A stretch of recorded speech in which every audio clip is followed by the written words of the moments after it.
Welcome back, Theme Park Wizard. How are you? I hope you had a great weekend.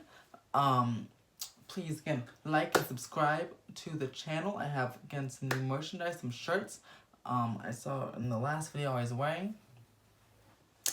I'll have some more of that and potentially sweaters soon as well. So I'll be showing that off when I get it. But today we're here to talk about some new news on Disneyland. So there's a lot of work going on in Tomorrowland, of course, with the rocks and the entrance and the facade works of Buzz Lightyear and Star Tours. And there's work going on the exit of the Tomorrowland Theater, where Path of Jelly is playing, and the exit of Space Mountain, the upper level queue of Space Mountain. But also there was some work going next to that on what was the planter. And that work has been finished and has been done, and now it revealed three new centralized digital Fastpass machines that have the Fastpass for all of the attractions in Tomorrowland. So instead of running to Space Mountain and Star Tours or Buzz Lightyear to get your Fastpasses, these are centralized digital Fastpasses that are located right next to the exit path of the Jedi, which is Tomorrowland Theater, which is also where the alleyway of the Space Mountain exit comes.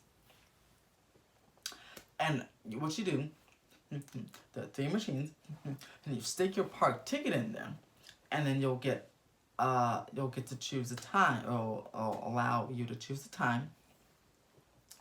First, choose an attraction, and I'll show you the times and wait. I'll show you the wait time of the attraction and the Fastpass time of the attraction. Then you click it, and then it goes right on your ticket media, and digitally it shows you a Fastpass reminder saying, "All right, Fastpass selection confirmed. Come back between 150 and 250 or something like that." Then it's right on the Disneyland app, so you have to get on your Disneyland app and be right there. Just at that point, it works just like how the current system works, where stick your ticket in, and then you get a Fastpass reminder, but you don't give the paper to the cast member. It comes right on to your phone. So there's really only two things that are different than this current version. No paper tickets, so it saves lots of paper, which I'm very in favor of, because they spend millions of dollars, I'm sure, on paper and kill thousands of trees for those little tiny Fastpass reminder slips that end up on the floor anyway, even when they were collecting them. Like before MaxPass, when they're collecting them, they still end up on the floor. So it definitely provides a much easier, little bit easier job for I don't know, they're not janitors. I can't think of a name. Are they park service? I don't know. The janitor. I know they have a Disney. It's a janitor, but obviously Disney has a fancier name for it. But I just cannot think of it. Actually, comment that name in the below, because I'm just very curious of what they call those cast members. Because it's just running a blank right now. But anyway, it's a little bit easier job for them. They don't have to sweep all this unused paper into their the dustbin. So it saves paper that way. And then also the only difference is that you're choosing an attraction. So it's not going to different attractions. You're just choosing an attraction from one Fastpass machine. Which means if this works out, this pilot program works out over the next couple weeks or whatever, months, then Disney can demolish those Fastpass machines from Star Tours, Space Mountain, and Astro Blasters. And use that, especially for Astro Blasters, since that's more of a, out of the three, that's the most child-friendly. So they can use that space for strollers, especially because Star Tours' Fastpass machines are also with Astro Blasters. Like there's about 6 or so, and then 3 are Star Tours, 3 are Astro Blasters. But if they both don't need Fastpass anymore, that whole area can be stroller parking. They can be more seating, because remember they took away the seating on the along the People Mover tracks, potentially anticipating of bringing them down. but also because it's crowding up the walkway, so they can put that same benches over there, they can put stroller parking and benches in the big Fastpass area over there. Space Mountain's Fastpass. Well, Space Mountain's Fastpass is kind of out of the way, but maybe you can need, because sometimes the line backs up, especially the Fastpass. The line just backs up all the way down the aisle, so maybe they can use that space over there for like an extended queue for the Fastpass line, or just use it as something else. Maybe plant a tree or something there, whatever they want to use it for, or just take it away entirely, because it's kind of out of the way. Definitely not in any crowds or anything, but it could. And again, stroller parking for Space Mountain, not too many strollers because of the height requirements of. Don't know how much they really need that, but it could be used for stroller parking potentially. But this is great because things lands with one attraction and one Fastpass. Like Frontierland has one attraction, one Fastpass. Thunder Mountain, Haunted Mansion Holiday have a Fastpass, and Splash Mountain has a Fastpass. They can potentially, somewhere near Pirates, put in a Fastpass, these digital Fastpass, or Haunted Mansion,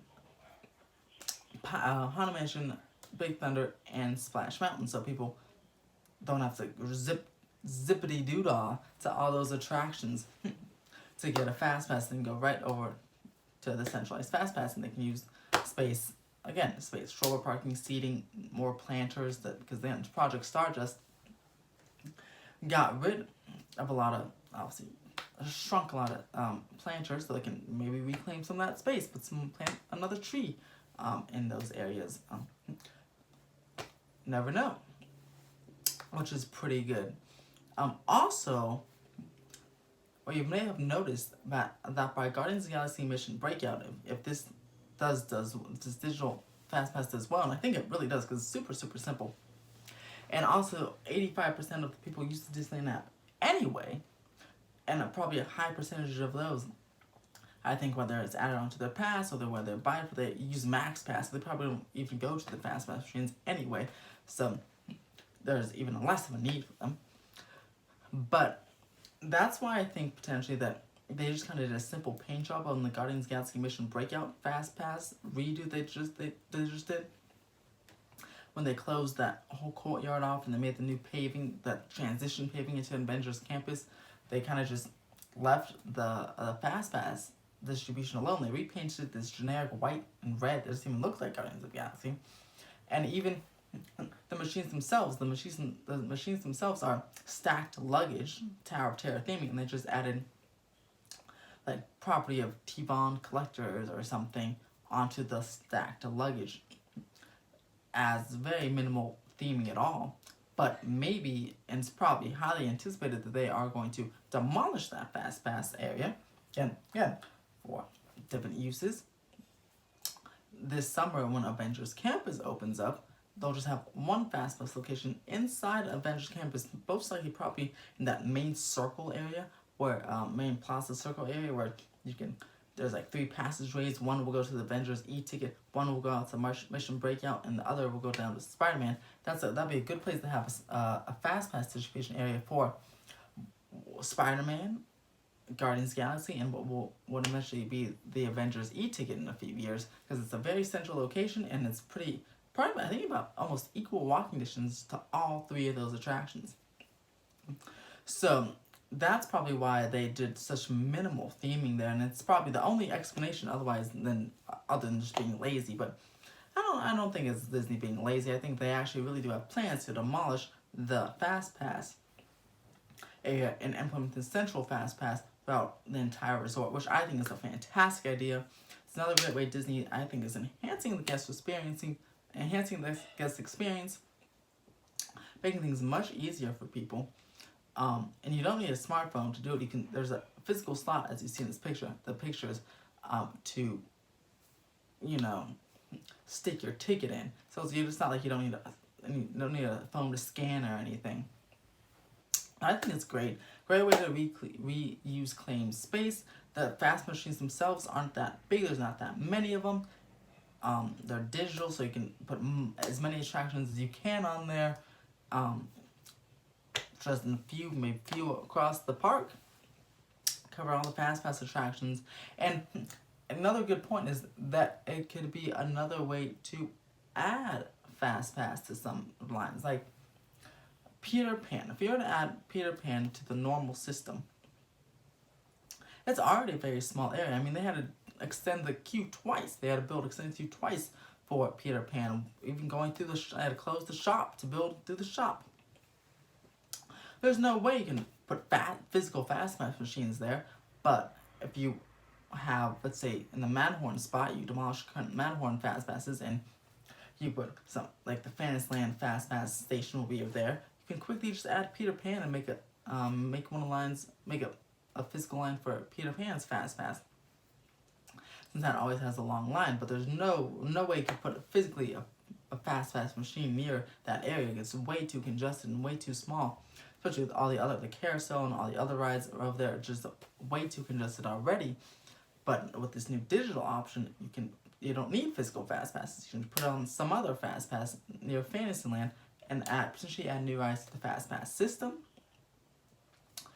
Potentially get more people, get more people to buy MaxPass actually, because it makes MaxPass more valuable.